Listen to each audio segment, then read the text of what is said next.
समस्त जन कल्याणे निरतं करुणामयं नमामि चिन्मयं देवं सद्गुरुं ब्रह्मविद्वरम्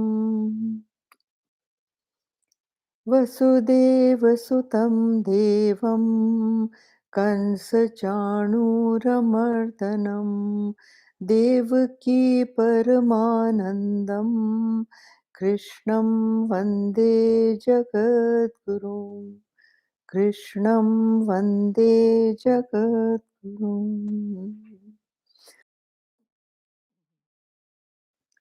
Okay, so we do verse 24th this time. य एवं वेत्ति पुरुषं प्रकृतिं च गुणे सह सर्वथा वर्तमानोऽपि न स भूयोऽभिजायते. He who thus knows the Purusha and Prakriti together with the qualities in whatsoever condition he may be, he is not born again. Now see, he says, he who thus knows the Purusha we have done, and Prakriti, that is also we have done, Prakriti, matter and matter envelopments, and together with the qualities are gunas and vasanas, born of gunas. So in somebody who knows this combination, that's what he's saying, someone who knows what they are, who knows what the real part of your existence is, what is matter, what enlivens matter, and then what does matter act according to. So all these three things, when somebody knows, he is called a Brahmanishta. Now, knows ki baat hai, it is not intellectually knows like you and I know, or so many people who just read the Gita know, or it is not that. The word knows over here means who has direct experience of. Direct experience of. Knows does not mean just understanding it intellectually. So somebody who's whose total 100% ego is gone, that is what it means. He becomes a Parapurusha. And even the Bible, because you see, he does not have that jiva bhav, that I am this body, I am this person. He doesn't have at all. Even the Bible says that you have to die to live. This is a saying from the Bible. You have to die to live. So what dies for you to live? It is the idea that I am this body, this idea of I, this ahem bhav. So when the ahem bhav dies, then you die to live. And you live as Paramatma. You die as a Jiva, you live as Paramatma. And then you die to the idea that I am a body, mind, intellect, that I am a perceiver, feeler, thinker. This whole idea with which we live, the common human being lives, that idea has to totally go. And then he says that in whatever condition he is, whichever condition he is, he will still not be born again. He will not be born as a PFT, that is perceiver, feeler, thinker. He will not be born like that. Even if he is a Siddha that means after that he becomes a Siddha. When he is a Siddha, then he is established in Paramatma. He is established in the Parabrahma. So that means he no longer can. Abhi isme a very good examples. Again, that example of the rope and the snake comes to our rescue. How is it that he is never born again? The Jiva Bhav khatam ho gaya. See, once you have seen the rope, can the snake ever come back on that rope? No. So the Jiva Bhav is an imposition like the snake on the rope. So, एक बार दिख गया आपको कि ये तो रस्सी है. How can you ever again see a snake on it? You can never see a snake on it. It goes and it goes forever. Similarly, another example is the Ganges when it merges into the Bay of Bengal. It never again is called Ganges. The same water of the Ganges, when it flows into the Bay of Bengal, it is called Ganga Sagar. After that, it is just called Sagar, because the quality of the water changes. It is no longer sweet water, it becomes salty water. The name Ganges changes, the shape changes, the flow changes, everything has changed. So how can you call that same water, you cannot call Ganges anymore? So here this is what he is saying, that he cannot. And ये जो ये कह रहे हैं ना, in whatever condition he may be, देखिए अ, वो उसमें इतना स्थित होता है, he is like brahmanishta. He is so firmly established in Paramatma that he cannot do anything wrong. That is when they say that in whatever condition he may be, he is not born again. The condition can be anything. Sometimes, these Siddh Purushas, they seem mad to the other people because they think differently, they behave differently many times, and they are not like normal human beings. So people think that this man is crazy. Sometimes he may not have a cloth on his body, or he may be in tatters and rags, and yet he is dancing happily. He is neither feeling cold nor hot nor anything. That is the condition. Not feeling hungry, not feeling thirsty, sitting in one place. They do all kinds of things, because they lose contact with the Jiva. They understand they're not the Jiva. But all of them have one thing in common, that they are in bliss, that they are always happy. They are always in bliss, and nothing absolutely can perturb them. ठीक है ना? So ये जो चीज है ना, कि then Gurudev used to give an example of a classical singer. जो उस्ताद होते हैं, जो गुरु होते हैं क्लासिकल सिंगिंग के, they know the rag so well that they can play with it in any fashion. They can compose it in any fashion, play with it in any fashion, but they will never go wrong with the notes. The similar is the case of the uh, realized master, that he, when he interacts with the world outside, he will never go wrong. He will never do anything that is wrong. He has reached an ultimate oneness with the universe. Everything in the universe he is aligned to, and he considers it as himself. He considers it as an extension of himself. That is why he is the same to all. He is neither inimical to anybody, he doesn't hate anybody, he loves all in the same way. It is only that till you reach that oneness, Gurudev used to say that you are fooled by your own name. Look at this statement. This is a very deep statement, that you are fooled by your own name. That is the Jiva Bhav. You feel that मैं ये हूँ, खत्म. And when you think yourself of an individual, think of yourself as an individual, all the sorrows of the world, your relationships, objects, me, mine, this, my house, my people, my servants, my this, my that, it all comes to you. And each one of those things has the power to hit you. Each one of those things has the power to disturb you, right? So, so all the before self realization, all those things will harm you and disturb you. Come to the next one. See, having talked of the realized master, now he comes to the next. Okay, how does one become a realized master? That is the question which you and I would ask, or any layman would ask. Now, see, Indian philosophy, as you say, call it a philosophy, it is not really a philosophy because it is not a view of life propagated by some one person. That is not what it is.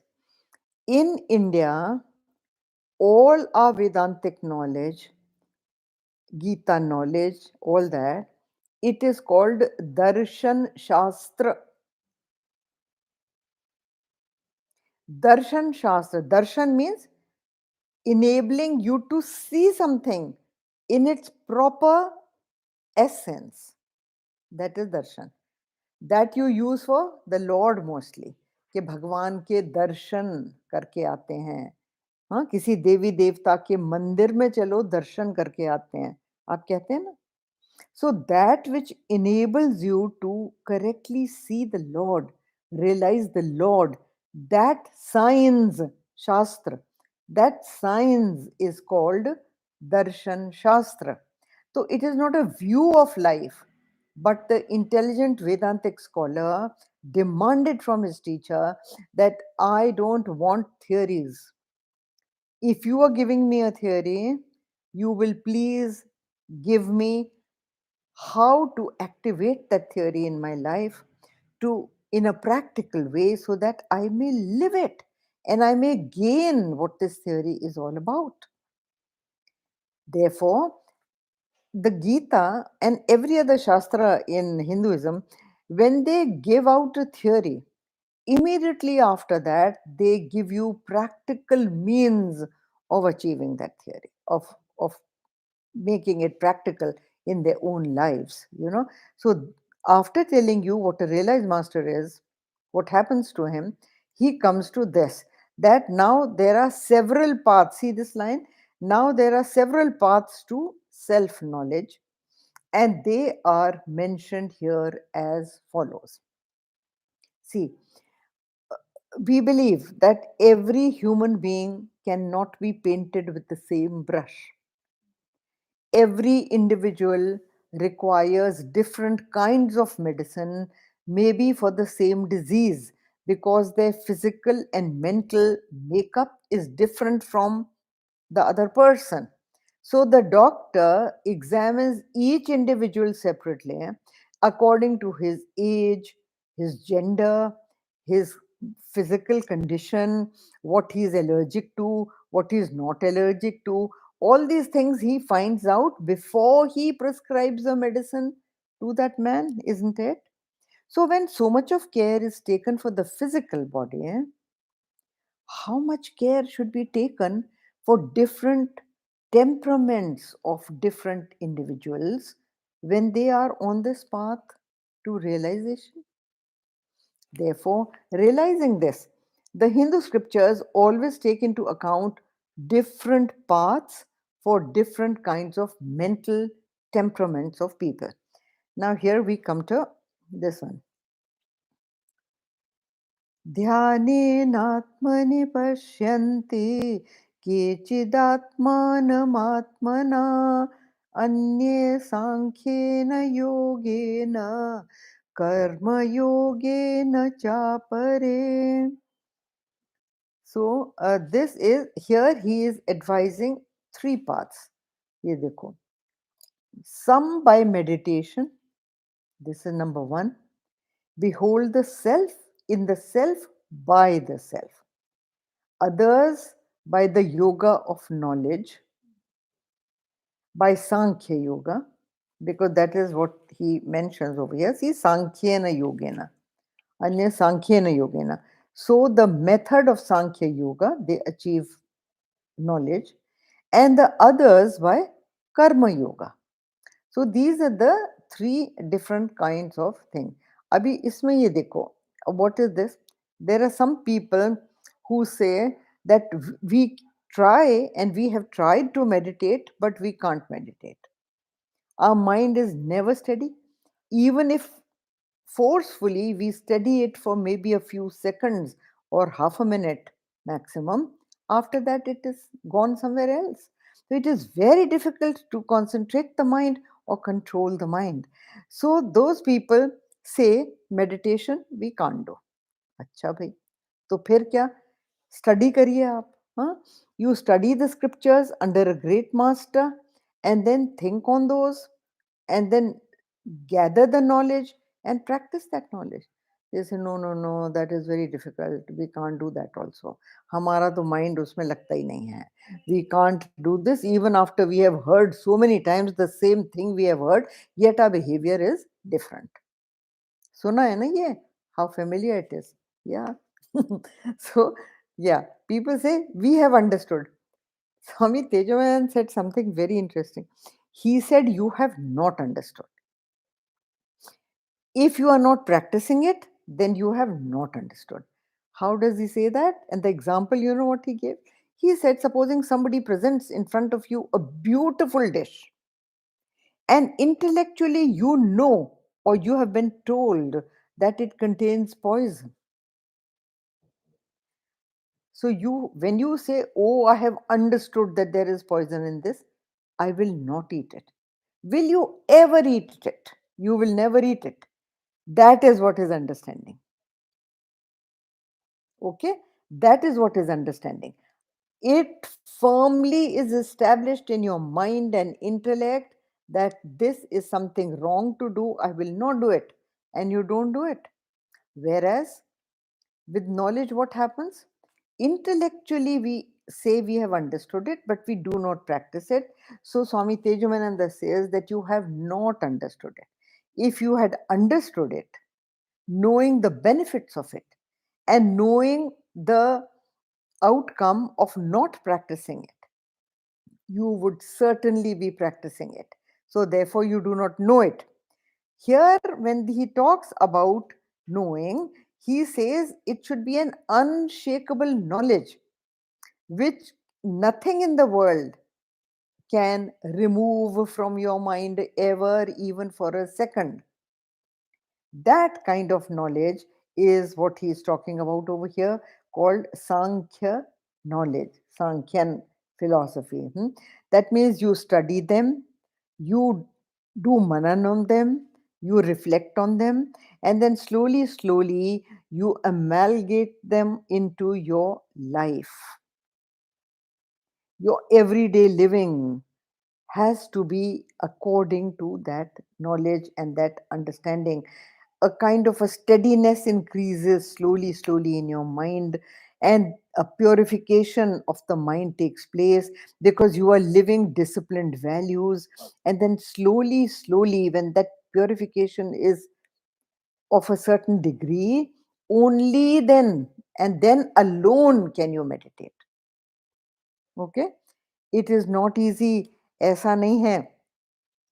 देखो, uh, you have to understand, a meditator can only meditate if he understands firmly that the foam, the waves, the rafters, the big wave, the small wave are all nothing else but the ocean.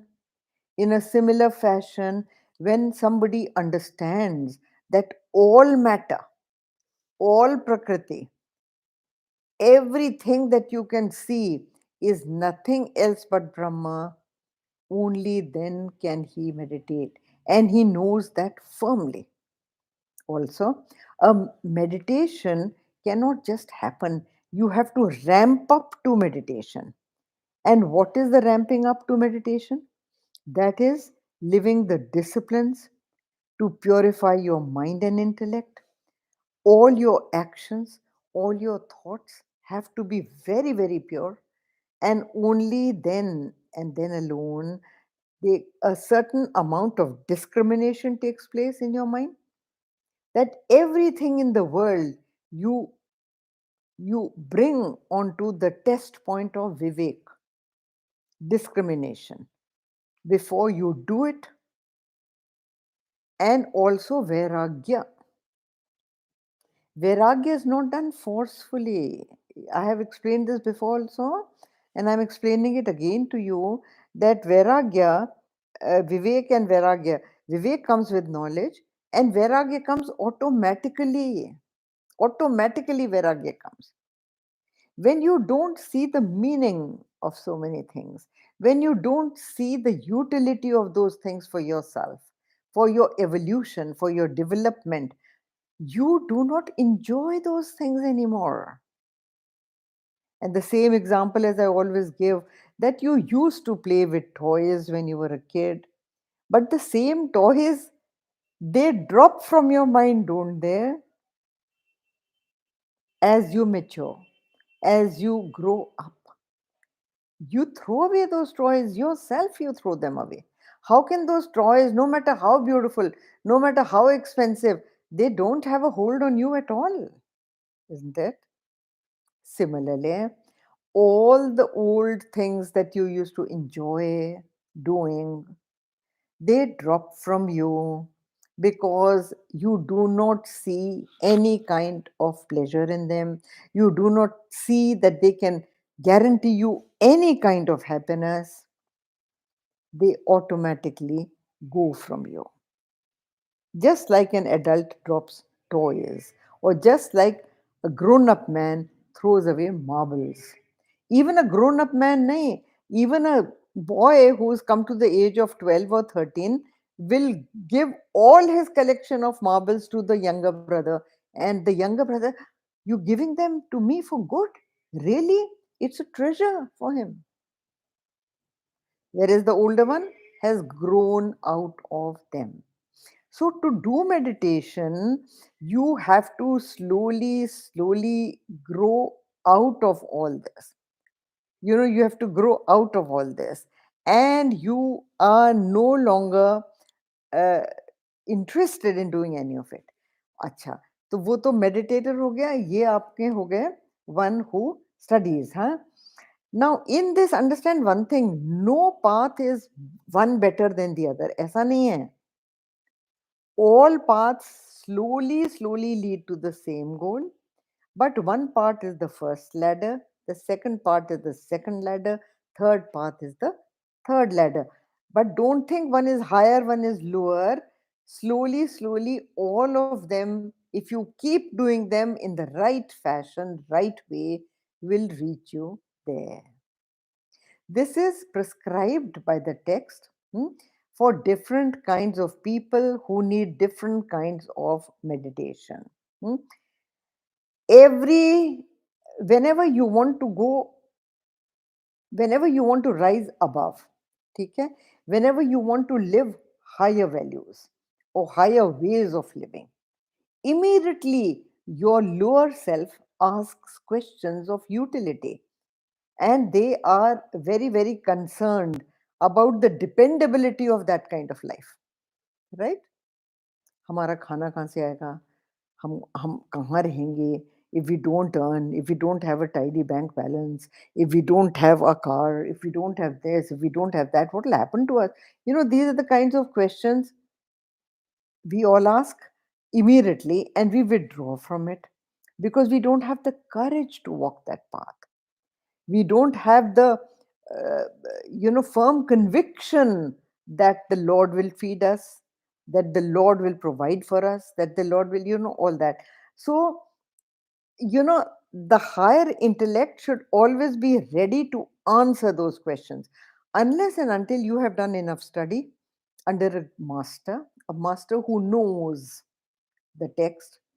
You will never have the conviction to lift yourself higher. You will not. You will keep living the lower life because there you feel safe. There you feel that you have some kind of a security. So it is like that. Acha. Now then, uh, you have a security in all the wasteful habits that you have cultivated over the time, and you keep on. But then, as you understand the purpose of evolution, as you understand the utility of your scriptures, you begin to question those very values that you have been living. You yourself change, and unless that character change takes place in you, it is a total thought shift from old patterns to absolutely different ways of living, new ways of living. Okay? And Gurudev used to always say that this knowledge is not for judging others, it is to judge your own animal self. It is to question yourself that am I living these? But what do? We always keep on judging other people around us. Our neighbor, I'm better than my neighbor. Look what my neighbor does. Look how he lives. I'm superior. And immediately you fatten your ego, which is the opposite of what you are asked to do. Hmm? So these things are, अच्छा meditation का ये है, you know, again and again I say the same thing, that meditation is not possible, not achievable till you realize that, again taking the example of a dream, that everything that you see, every human being that you see, the objects that you see in the dream, including yourself in the dream, are nothing else but the waker's mind. He himself is the dreamer, he himself is the dream, he himself is dreaming the objects of the dream. They are all one. And when the waker wakes up, that whole thing goes back into his own mind. So, taking that example of projection, when you see the entire world outside and you are firm about this, only then can you meditate, because that will bring detachment from other objects, and it will become easier for you to concentrate your mind on that one Lord. So meditation की जो workshops होती हैं ना, 2-2 दिन, 3-3 दिन, and you pay huge sums to attend that meditation workshop, what does it do? It only relaxes your mind for 2-3 days, and you feel, oh, I have become a nobler person, I've become a much better person, I'm much calmer, I don't get angry, I don't, you know, I, I don't suddenly fly off the handle, all those things you say. And after the 3-4 days, when the Mahatma Ji is gone from the town and you are back to your own seat of meditation, what happens? Your mind is all over the place except the seat of meditation. Your mind is all over the place and thinking of all kinds of things except the Lord on which you are meditating. So, but the meditator, all his restlessness dies, all his agitations die, and he is detached from the BMI. BMI means body, mind, and intellect. He learns to detach with it, and he arrives there again, not automatically, he arrives there by logical study which he has undertaken under a master. And that master reveals the meaning of these scriptures to him.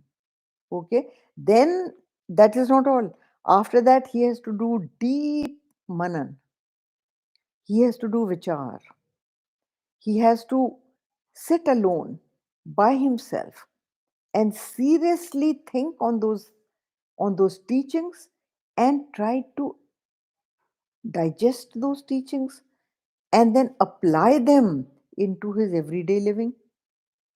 Unless and until you do that, it will that you will not have. अब यहाँ पर ये जो सांख्य योगा है, इसको योगा कहते हैं. Yoga means to join. So how is this shastra called yoga? It is called yoga because it achieves yoga. The final goal is yoga. Yoga means joining with the Paramatma. जीव और परमात्मा का एकीकरण. That is the goal. ठीक है? Now when जीव परमात्मा become one, that being the goal, you are calling this science yoga. है ना? I'm not going into the details of all those Patanjali ka yoga shastra and all the different Ashta yoga ki kriyaएं and all that. I'm not going into that just now, but just understand that it is a shastra which gives steps on how to achieve yoga. You will say that when yoga is the goal, How are the means called yoga? It is like this, that when you travel many times, isn't the train that goes to Bombay is called Bombay, is called Delhi Bombay. What is it being called? What is the meaning of Delhi Bombay? It is a train, so it is called that it goes from Delhi to Bombay, or it will be called Jammu Mail. Why is it called Jammu Mail? The train is called by the name of the place. ठीक है ना? हाँ. So same way like that is here. Okay, now ये हो गया. अच्छा, some people say कि ना तो हमसे पढ़ा जाता है और ना ही हमसे meditation होता है. That is the third category. Huh? More like us. Huh? So then, then what happens when see the teacher comes down to the level of the lowest student. This is the beauty of the Geeta, that they don't leave out anybody. Even somebody who says, na to mujhse, I cannot study the scriptures and I can't concentrate on study. Also, meditation to bahut dur ka hai, wo to sawal hi nahi hai. I've tried many times, failed miserably. Though I tell everybody else that I meditate. I do it every day, every day. वो भी होता है. Now, so what is the third category? Third category is that I cannot apply my mind, I can only work with my body. So Gurudev used to say, okay, then the Shastra says, do karma yoga. Some people are action oriented. Most of the people are action oriented, let us say. So Gurudev used to say, just roll up your sleeves and get into action and work. But work selflessly for the benefit of mankind. Then what will happen? Slowly, slowly, slowly, you will achieve a purification of the mind, which is indicated for people to do meditation.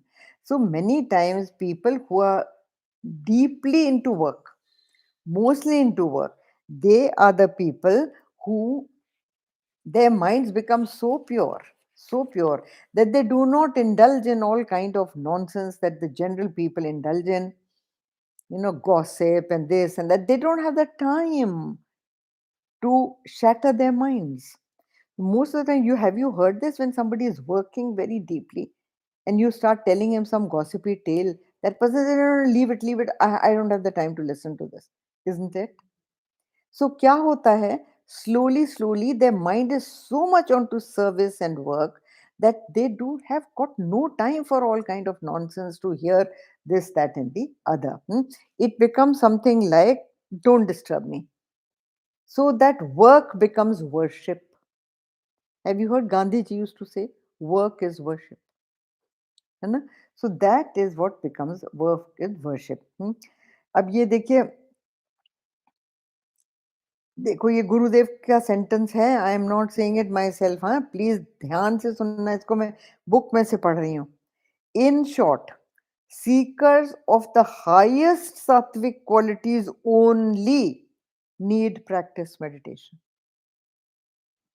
This is what Gurudev has said.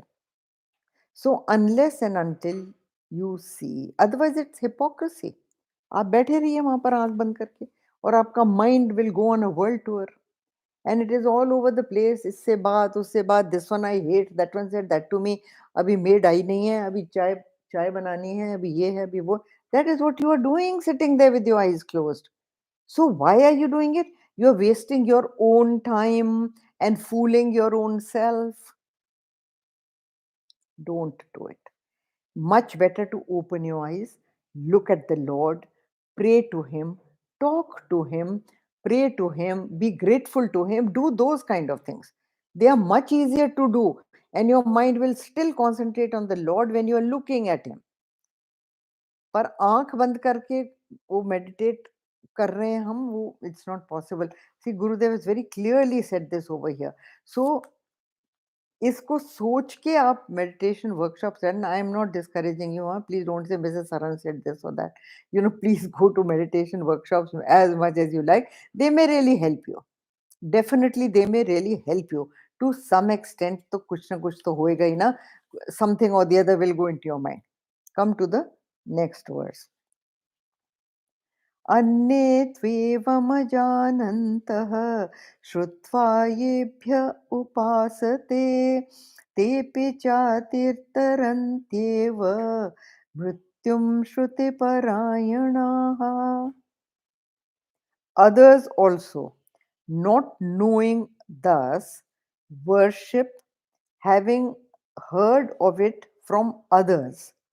They too cross beyond death, regarding what they have heard as the supreme refuge. ये देखो.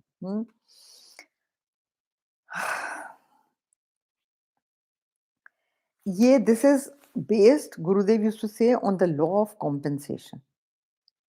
What is the law of compensation? That when one sense organ doesn't work properly, then the other sense organs become sharper in that individual. You know, somebody who can't see will be able to hear much better than you and me. He will be able to smell much better than you and me. You know, so like that. So this is of the lowest category of seekers this verse is addressing.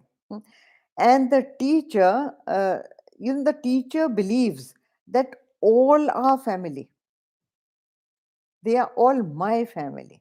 And I need to address the needs of every student, no matter how low he is. I have seen Gurudev do that, really. He never used to think that somebody lowly, like a farmer, coming to him from the nearby village, or some kitchen staff who was just washing utensils in the kitchen, came to him for advice. Gurudev used to guide him as well, as lovingly as anybody else. He used to spend that much time with him and properly guide him to do the kind of seva he could do or he was capable of doing. See? So here, dekho, this is the glory of these scriptures, that there is, Gurudev ke words hain, there is no terminal case in the hospital of the realized master. That means nobody should lose hope. He has an advice for every human being. Somebody's head is weak, the heart is strong. Heart is strong means कि वो भक्त ज़्यादा है. But his intellect doesn't work properly. So you can advise him to do bhakti. Somebody is physically an action-oriented person, तो उसके लिए कर्म योग. There is bhakti yoga, jnana yoga, karma yoga, this yoga, that yoga. There are so many kinds of things so when one thing you can't do, the other is always there for you. Bhakti yoga even to people like Shabri. Shabri का example है ना आपके पास. She was a tribal woman in a forest and understood only very simple thing. So Narad ji came to her as a guru. है ना? And first she used to just do karma yoga. You remember that Shabri's incident? She used to only sweep the whole ashram every day before the sun rose. And she used to see that the whole ashram is cleaned and quietly go away from here. That is selfless service. People never even came to know that who sweeps the ashram. How come it is so clean? So she never took any credit for herself. ठीक है ना? And she kept doing selfless service. From that selfless service, her antahkaran became so pure that she deserved a teacher like Naradji. And Naradji came to her and said, Beti, Ram Ram Japo. Look at the advice he gave her. He said, only do Ram Ram Ram Ram and keep doing your work, and he will come to you. My God, what a great boon by the teacher. See what the teacher has said. Look at the advice. How simple. To a tribal woman who lived in a forest, uneducated, simple, only understanding how to work with her hands. No developed intellect, nothing. and the advice given was, beta, Ram Ram करो और अपना काम करते रहो in a totally detached, selfless manner. Hmm? And she kept doing that. And you know the Ramayana story that Ramji came drawn to her. Not only came drawn to her, but had whatever she wanted to give him to eat. And Ramji was very great for him. Nobody was lower or higher. Whether it was the Dhobi or the Shabri or the Nishadraj or the Kevat, they were all on the same footing. He met all, or the Garud, he met all with the same love and affection. Animals, Jamwan, hmm, Gilharian, birds. He was one with all nature. He was one with the entire universe and he loved all of them. So that is the condition that you should achieve. So here देखिए कहते हैं others also. Others means people of the very very low category of seekers who are very very low down, not knowing this also. They worship having heard of it from others. Shabari ने किससे सुना? नारद जी से. और क्या सुना कि भाई राम राम करते रहो. तो these people, even छोटी सी चीज कोई बता देता है. Some pandit in a village temple tells the villagers, रोज तुलसी में जल चढ़ाओ और नमस्कार करो. तुलसी के पास just light a lamp near the tulsi, do a pranam to the tulsi. Huh? You will say, what? Tulsi is just a plant. You're worshipping a plant? Yes. Hinduism worships all matter in the universe. Hinduism worships trees, plants, shrubs, rivers, mountains. It worships everything. It worships Pavan Devata, it worships Agni Devata, it worships the sun, it worships the moon, it worships the stars. Tell me where? Hinduism worships everybody. It worships gods, it worships human beings, it worships semi-animal and human being. Narasingha avatar. Half animal, half human. God. It worships women avatars, it worships male, it worships women, it worships children, Bal Gopal, Ramlalla. Kisko nahi karte? So you see, Hinduism worships the entire universe as the Lord Himself, because the highest form of Hindu philosophy is that the Lord resides in every form. The Lord is in every possible thing.